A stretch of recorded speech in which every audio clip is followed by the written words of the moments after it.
voilà l'individu. Il paraît quand même assez serein, hein, il n'est pas très nerveux. Je le trouve relativement calme, pas inquiet plus que ça quand même. Hein. Et le fait notamment d'avoir pris autant de temps dans l'agence, ça c'est quand même pas commun. Et ça montre une certaine détermination et un certain calme. Emmanuel, lui, commence à perdre un peu patience. Il est vrai que ce bandit a de quoi agacer notre enquêteur. Non seulement cela fait plusieurs semaines qu'il lui file entre les doigts, mais en plus, il vient de repasser à l'acte. C'est à nouveau au petit jour que tout va se passer, quand les employés viennent d'ouvrir l'agence. Mais cette fois, ce sont 2 braqueurs qui s'engouffrent dans le local. Là encore, ils obligent les employés à leur remettre le contenu des distributeurs automatiques. Les 2 hommes vont repartir avec plus de 100 000 € en liquide. Et là encore, ils ont pris soin de ne laisser aucun indice derrière eux. Comme lors de la première attaque, des cagoules pour ne pas être identifiés, des gants pour ne laisser aucune empreinte digitale ou génétique. Alors Emmanuel a dû demander à la scientifique d'effectuer des analyses auxquelles ses suspects ne pouvaient pas s'attendre. Sans le savoir, le premier voleur a commis une petite erreur qui va lui coûter cher. Après la première attaque, il s'est enfui au volant de la voiture d'une employée de l'agence. Cette citadine, retrouvée quelques heures plus tard, et dans laquelle les policiers vont effectuer des prélèvements d'un tout nouveau genre, des captures d'odeurs corporelles. Hervé, technicien de l'identité judiciaire, va nous montrer comment il s'y est pris pour réussir à prélever une odeur dans la voiture. Tout d'abord, il doit se protéger afin de ne pas polluer la scène avec ses propres odeurs corporelles.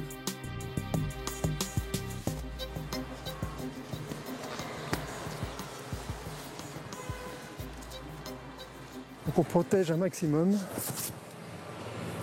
le masque, Charlotte. Pour récupérer les empreintes odorantes, Hervé utilise de petites lingettes qu'il manipule avec des pinces stériles.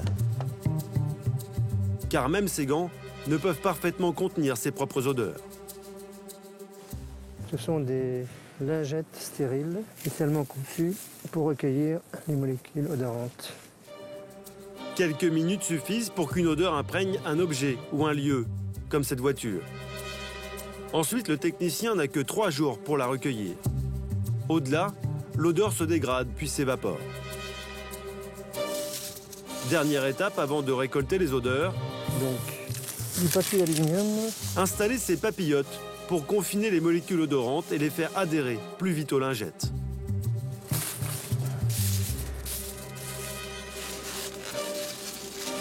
On va laisser 1 heure. Les lingettes et l'odeur qu'elles ont capturées vont être confinées dans ces bocaux hermétiques et stérilisés.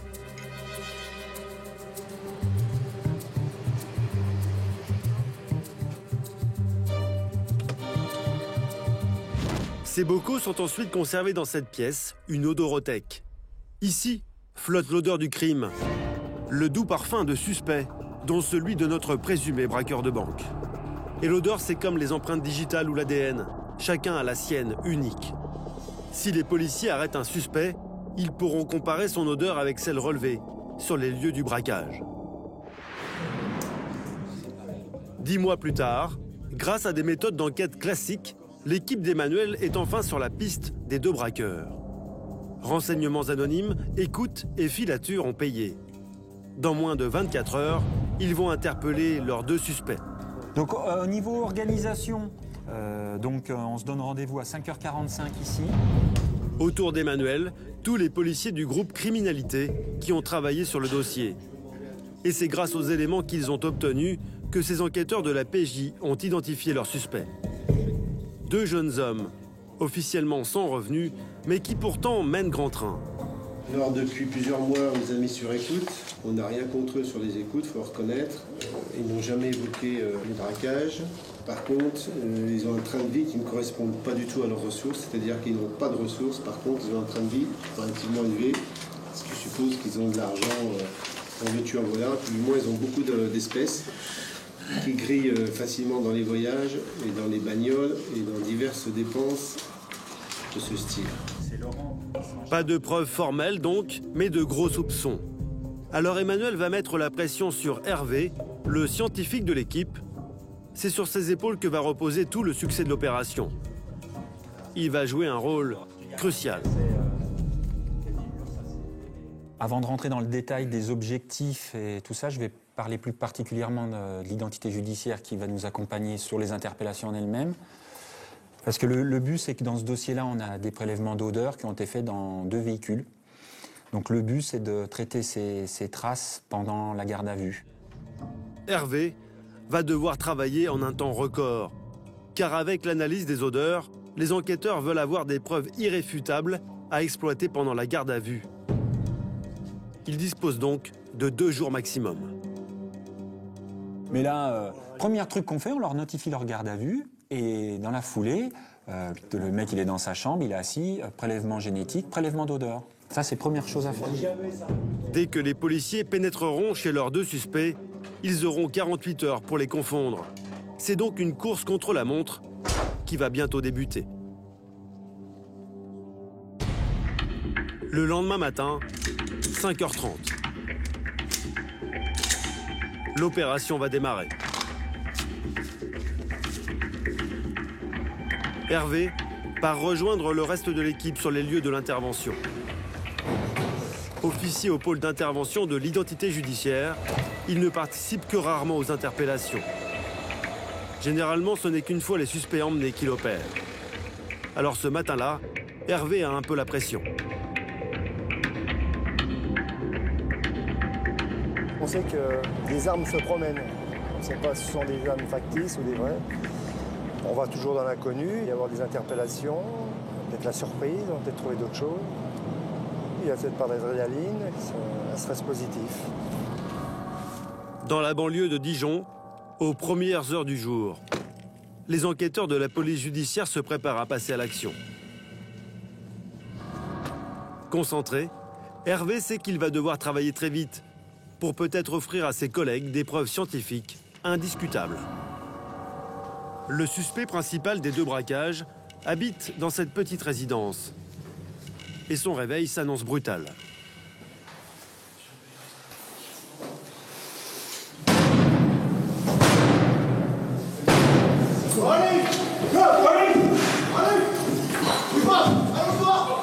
Le suspect est rapidement maîtrisé. Il faut maintenant sécuriser le reste de l'appartement.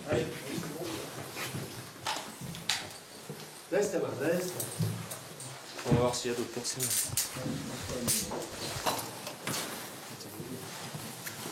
Il est 7h45, vous êtes placé à garde à vue pour partir de ce moment. En cas d'une commission rogatoire pour vol avec arme. Le compte à rebours vient de commencer. C'est maintenant à Hervé d'entrer en jeu. Nous sommes dans l'urgence. Je vais faire le prélèvement ADN tout de suite, pendant que c'est chaud. Hervé dégaine tout d'abord son kit de prélèvement ADN. Pour obtenir la carte d'identité génétique du suspect, il va prélever des cellules dans la muqueuse de la joue.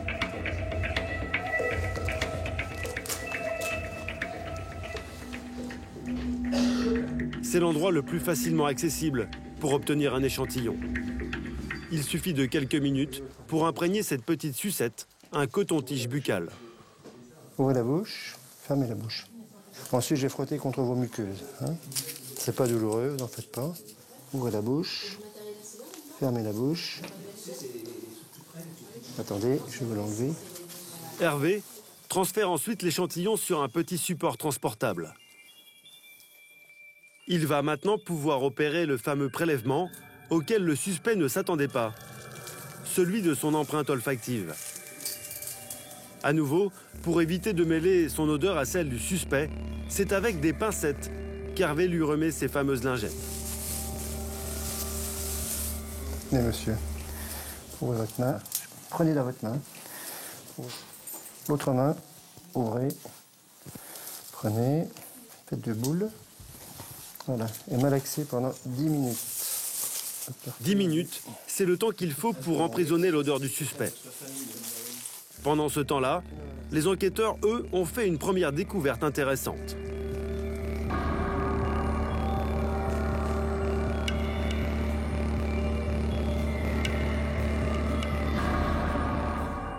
Vous voulez prélever le pistolet? Oui. En fait, c'est une arme en plastique. Mais pour les policiers, cela ne change rien. Si elle a servi pendant le braquage, ils la considéreront comme bien réelle. Une photo, et Hervé peut enfin récolter ses 4 lingettes. Puis les placer dans un bocal stérilisé. Merci. Mais son travail n'est pas terminé. Plus qu'à remplir. Car dans l'appartement, il lui reste encore à photographier toutes les découvertes des enquêteurs. Ouais, là-dedans. Produits high-tech, objets de luxe et équipements flambant neufs. Tout dénote un certain train de vie sans commune mesure avec les revenus de cet homme sans emploi.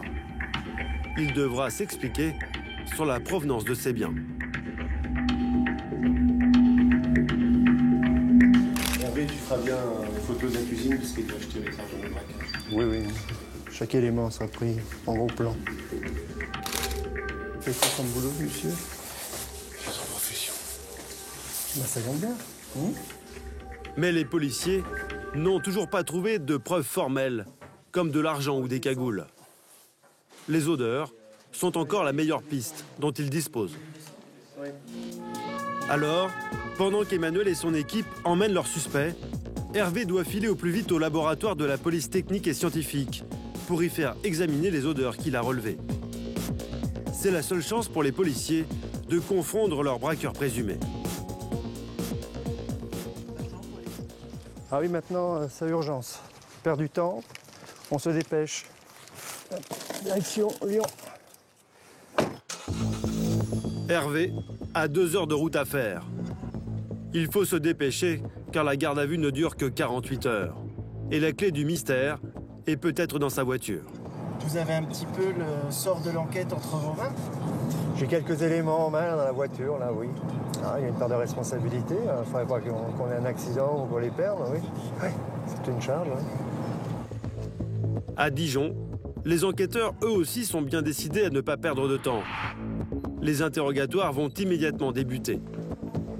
Celui du suspect numéro 1, mais aussi de son complice présumé lors du 2e braquage. Et les 2 suspects ne vont pas se montrer des plus coopératifs. Je vais vous présenter des photos de vidéosurveillance. Regardez. Hein? D'accord. On voit bien que cet individu est armé quand même. Hein? Même de feu le côte, même tenue vestimentaire comme pour le premier. Alors, qu'est-ce que vous pouvez me dire sur les personnes qui sont présentes sur ces vidéosurveillances? Je ne les connais pas du tout. Je crois pas que c'est pas moi. Dans l'autre pièce, même question à son complice présumé. Mais confronté aux images de vidéosurveillance, lui non plus ne se démonte pas. Il le sait bien, rien ne l'identifie formellement.